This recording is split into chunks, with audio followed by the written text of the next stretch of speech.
کبھی نہیں ہارے بلکہ کیسر و کسریٰ کے تاجدار بنا دیے گئے. یہ ہے عشق. عشق کی منزلیں یہ ہے، لیکن آسان نہیں ہے نا عشق.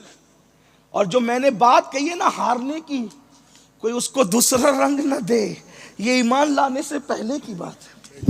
اور یہی ہار فاروق اعظم کے لیے جیت کا ذریعہ بن گئی. عشق یہ ہے نا، عشق کی منزل یہ ہے، عشق کا مقام یہ ہے. لیکن ہم نے تو ہیروں سے کیا، گانوں سے کیا، گناہ سے کیا. تو وہ اسود حضور کے صحابی تھے، بڑے بڑے دانت، موٹے موٹے ہونٹ، اور اتنے طاقتور تھے، مگر حضور ان سے بہت پیار کرتے اور وہ بھی حضور سے بہت پیار کرتے. ہمارے لیے بڑی بات یہی ہے کہ قدرت نے ہمیں وہ نبی دیا ہے جو ہمیں اتنا پیار کرتا ہے، کوئی کسی سے اتنا پیار نہیں کر سکتا. ہمیں یقین ہے ہماری ماں ہم سے جتنا پیار کرتی ہے اس سے کروڑوں درجہ زیادہ ہمارے نبی ہم سے پیار کرتے. لیکن ہم نے کبھی اس کو محسوس نہیں کیا.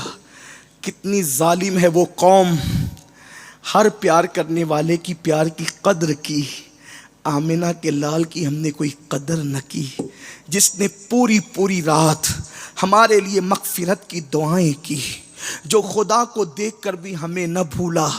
بلکہ آئیں آپ کو بتاؤں، جب قبر میں رکھے جانے لگے مصطفیٰ جان رحمت، جب آخری آرام کے لیے آمنہ کے لال کو، ہم سب کے آقا کو جب قبر انور میں رکھا جانے لگا، حضرت قسم ابن عباس کہتے ہیں کہ جب میرے آقا کو ہم نے قبر انور میں رکھ دیا تو میں اور علی قبر انور میں لٹانے کی خدمت انجام دے رہے تھے. ہم نے سوچا اب اس کے بعد یہ رخ ودھا، یہ رخ تابہ، یہ رخ جانا اب نظر نہیں آئے گا.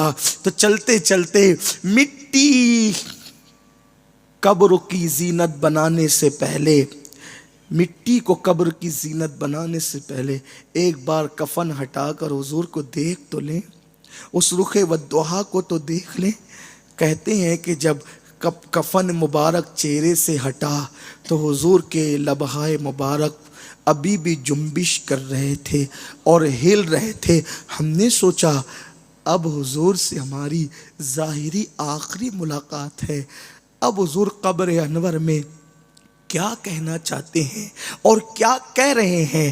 کہتے ہیں جب ہم نے کان لگایا تو اللہ کے رسول کی زبان پر جاری تھا، رب حبلی امتی، رب حبلی امتی، رب حبلی امتی. میرے امام اہل سنت اعلیٰ حضرت نے لکھا، قبر میں رکھے گئے تو بھی کیا کہا، رب حبلی امتی. اور قیامت میں اٹھیں گے، قیامت میں اٹھیں گے تو بھی یہی کہتے ہوئے رب حبلی امتی. مطلب کیا؟ مطلب کیا؟ رکھے گئے قبر میں تو بھی رب حبلی امتی، اٹھیں گے تو بھی رب. اس پوری درمیانی کیفیت میں یعنی قبر میں لٹانے سے لے کے اٹھنے تک حضور آج بھی قبر شریف میں رب حبلی امتی ہی کہہ رہے ہیں. آج بھی ہمیں یاد کر رہے ہیں. پہلے سجدے پہ روز ازل سے درود، یادگاری یہ امت پہ لاکھوں سلام. میں پوچھنا چاہتا ہوں، جو نبی ہمیں کبھی نہیں بھولے، ہم اس نبی کو کب یاد کرتے ہیں؟ سوچا کبھی؟ لوگ کہتے ہیں ہمیں تباہ کیا جا رہا ہے. تباہ نہیں کیا جائے گا تو کیا کیا جائے گا؟ جو قوم اتنے پیار کرنے والے نبی کا دل دکھائے، اس قوم کو عزت کے ساتھ جینے کا حق کیا ہے؟ لیکن ہاں، کسی عاشق رسول نے کہا تھا، حضور یوں ہی یاد نہیں آتے، پہلے حضور ہمیں یاد کرتے ہیں پھر وہ ہمیں یاد آتے ہیں. شاید آج خصوصی طور پہ ہمارا نام لے کر ہمیں یاد کیا گیا ہے، اسی لیے قائد والوں آج ہم ان کی محفل سجا کر بیٹھ گئے ہیں. جب کہیں سے بھی نہیں ملتی ہے سکون کی دولت، تیرے دیوانے تیری محفل کو سجا لیتے ہیں. آؤ ان کا یاد کریں، ان کی یاد کریں جنہیں خدا بھی پیار سے دیکھتا ہے. آؤ ان کی یاد کریں جن کی بارگاہ میں 70,000 فرشتے صبح آتے ہیں تو شام تک درود و سلام پیش کرتے ہیں، اور شام کو آتے ہیں تو صبح تک درود و سلام پیش کرتے ہیں. گویا کہ آج کوئی تقریر اور تکرار کا موقع نہیں بلکہ دل کا درد ہے جو ہم ایک دوسرے سے یہاں پر تبادلہ کرنے کے لیے بیٹھے ہیں. اسود حضور سے بہت پیار کرتے تھے لیکن حضور بھی اسود سے بہت پیار کرتے تھے. پیار اتنا کرتے تھے کہ میرے آقا حضرت اسود سے مذاق بھی کرتے تھے. حضرت اسود سے مذاق بھی کرتے تھے اور اسود حضور کے پاس آتے تھے, حضور ان سے مذاق کرتے تھے, دل لگی کرتے تھے. مذاق سے مراد ہماری طرح نہیں, حضور کی کسی بھی ادا کو اپنے اوپر کبھی قیاس نہیں کرنا, نہ ان کے جسم کو نہ ان کی اداؤں کو. جسم بھی بے مثال, ادائیں بھی بے مثال. قربان اسود سے مذاق بھی. ایک دن دوپہر کا وقت تھا, چلچلاتی ہوئی مدینہ منورہ کی دھوپ تھی. اچانک اسود کو میرے آقا کی یاد آئی. اسود دوڑے دوڑے کام چھوڑے چھوڑے بارگاہ رسالت میں آ گئے. اتفاق دوپہر کا وقت ہے, کوئی نہیں تھا, چلچلاتی دھوپ تھی. اسود اکیلے تھے, سرکار بھی اکیلے تھے. سرکار کی بارگاہ میں اسود نے حاضری دی. میرے کریم آقا نے پوچھا, اسود اتنا بڑا ہو گیا ہے شادی کیوں نہیں کرتا؟ اسود اتنا بڑا ہو گیا ہے شادی کیوں نہیں کرتا؟ کہتے ہیں کہ دل لگی کی تھی لیکن دل کو لگ گئی. حضور نے تو بطور مزاح کہا تھا, حضور نے تو بطور مزاح کہا تھا لیکن ان کے دل پر بات لگ گئی. آنکھ میں آنسو جھلملانے لگے, مزگا پر آنسو تاروں کی شکل میں لٹکنے لگے اور گالوں کو بوسے دینے لگے. سیاہ گالوں پر سفید سفید آنسو, ایسا لگتا تھا جیسے رات کی تاریکی میں کسی نے سیاہ اوڑھنی پر ستاروں کی موتیوں کو ٹاک دیا ہے. کریم آقا کی عادت ہے, کسی کا دل دکھا ہوا کبھی نہیں دیکھ سکتے.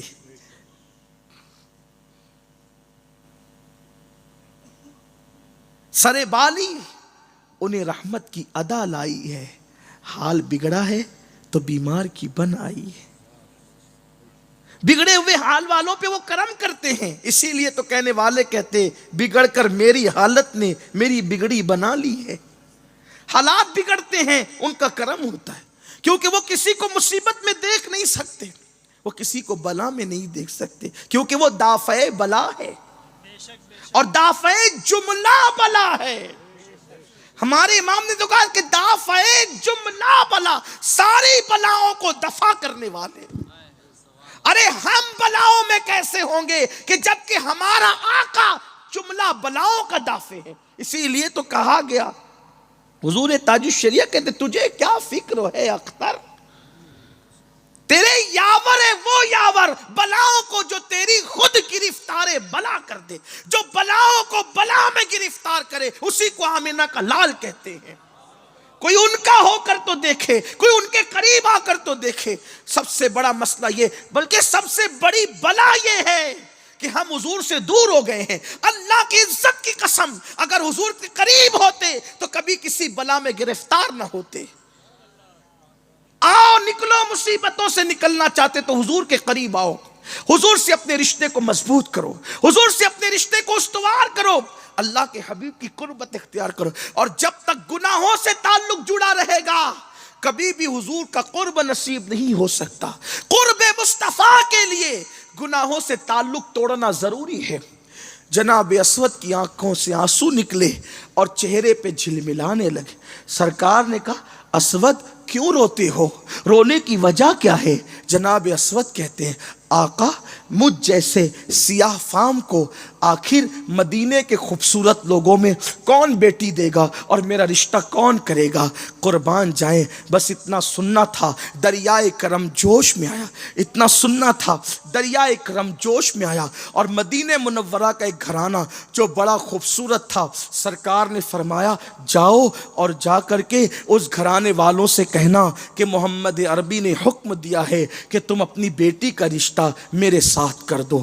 حضرت اسود کبھی اپنے آپ کو سوچتے ہیں، کبھی اس گھرانے کا حسن دیکھتے ہیں، لیکن چونکہ حکم مصطفیٰ جان رحمت تھا، سرکار نے کہا جاؤ اسود جاؤ، اور اگر وہ ہاں کہہ دے تو میرے پاس آنا، میں تمہاری شادی اور نکاح کی تیاری خود کروں گا۔ اللہ اللہ، میرے سرکار کا حکم تھا۔ دوپہر کی اسی چلچلاتی دھوپ میں حضرت اسود نکلے اور اس وہاں دروازے پہ پہنچے، دروازے پہ دستک دی۔ میں روایت کو اپنی الفاظ کے جامع میں کچھ تصرف کے ساتھ پیش کر رہا ہوں تاکہ آپ کی بات سمجھ میں آئے۔ حضرت اسود نے دروازے پہ دستک دی، دوپہر کا وقت تھا۔ دوپہر کے وقت اس زمانے میں کوئی کسی کے گھر جایا نہیں کرتا تھا، کیونکہ لوگ تہجد گزار تھے۔ جیسے آج رات میں 2-3 بجے کوئی کسی کے گھر نہیں جاتا یا کسی کو فون نہیں کرتا، ایسے اس وقت میں بھی لوگ دوپہر میں آرام کے عادی تھے، تہجد گزار تھے، لوگ کسی کے گھر جایا نہیں کرتے تھے۔ اللہ اکبر۔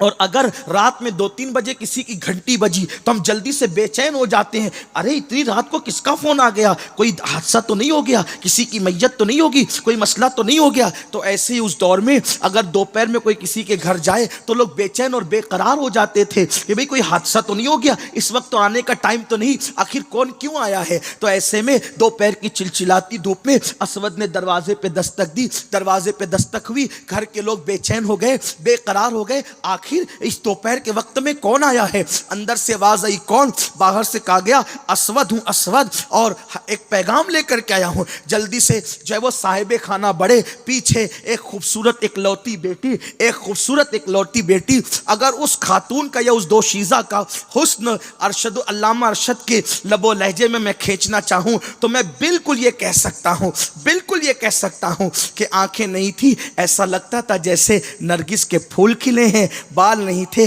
ایسا لگتا تھا جیسے کہ سنبل کا پودا ابھی ابھی کسی کھیت میں اپنے جو ہے وہ پتیوں کو بکھیرا ہے، اس کے چہرہ نہیں تھا، ایسا لگتا تھا جیسے لالا نے ابھی جو ہے وہ اللہ اکبر کہیں کسی باغ کے اندر جو ہے اپنا چہرہ بے نقاب کیا ہے، اس کے گال نہیں، یوں لگتا تھا گلاب کی سرخیاں ہیں، ہونٹ نہیں، ایسا لگتا تھا گلاب کی پنکھڑیاں ہیں۔ اللہ اللہ، اس کے حسن کو کیا کہوں، اگر ہندوستانی شاعر کے لب و لہجے میں کہہ دوں تو یوں کہا جا سکتا ہے کہ میں اس کو متھرا کی صبح کہوں، میں اس کو بنارس کی صبح کہوں یا متھرا کی شام کہوں، لیکن یہ کچھ بھی میں نہیں کہہ سکتا، اس لیے کہ حدیث اس بات کی اجازت نہیں دیتی کہ میں اس طرح سے کوئی تبصرہ کروں۔ میرے پیارے آقا صلی اللہ علیہ وآلہ وسلم کے پیارے دیوانوں، لڑکی تھی بڑی حسن حسین اور حسن کی ملکہ تھی، خوبصورت لڑکی، باپ کے پیچھے پیچھے چل پڑی، اور جب پیچھے پیچھے چلی تو باپ کی اوٹ میں چھپ گئی۔ کوئی حادثے کی خبر تو نہیں، کیونکہ بے وقت کوئی کیوں آیا ہے۔ دروازہ کھلا، باپ کی اوٹ میں چھپی ہوئی بیٹی کے کان کھڑے ہو گئے۔ آنے والے نے کہا، حضور نے سلام پیش کیا، وہ خوش نصیب نے سلام قبول کیا، اور قبول کرنے کے بعد کہا کیا بات ہے؟ حضور نے بھیجا ہے۔ ہاں اسود، کیوں بھیجا ہے؟ حضور نے بھیجا ہے۔ ہاں اسود، کیوں بھیجا ہے؟ حضور نے بھیجا ہے، لیکن کیوں بھیجا ہے؟ کہا رشتہ لے کر۔ تھوڑی دیر کے لیے بانچیں کھل گئی، حضور نے بھیجا رشتہ لے کر۔ خیال آیا کہیں میری بیٹی کو ام المومنین بننے کا شرف حاصل ہونے والا تو نہیں، لیکن دوسرے ہی لمحے میں وہ خیال بالکل دل و دماغ سے اوجھل ہوا اور ایک بوجھ نے دل پر قبضہ جما لیا۔ کہنے والے نے کہا کیوں آئے ہو؟ حضور نے بھیجا ہے۔ کیوں؟ رشتہ لے کر۔ کس کے لیے؟ میرے لیے۔ اوپر سے نیچے تک اسود کو دیکھا، اسود جس کا خود کا مکان بھی نہیں، اسود جس کے گال سیاہ فام، اسود جس کے ہونٹ موٹے موٹے، بڑے بڑے دانت، ایک پری پیکر حسن کی ملکہ کو ان کے حوالے کر دوں۔ لیکن امتحان، ایک طرف حکم مصطفیٰ، دوسری طرف بیٹی کا مستقبل، ایک طرف سرکار کا حکم، دوسری طرف بیٹی کا مستقبل، کیا جواب دوں؟ بیٹی کا مستقبل دیکھتا ہوں، حضور کے حکم کی خلاف ورزی ہوتی ہے، اور اگر حضور صلی اللہ علیہ وآلہ وسلم کے حکم پہ عمل کرتا ہوں، اس حسن والی بیٹی کو کیسے سمجھاؤں گا کہ زندگی کا گزارا کر لینا۔ اس سے پہلے کہ وہ صحابی کوئی جواب دیتے، پیچھے سے نرم نازک ہاتھ، نسوانی ہاتھ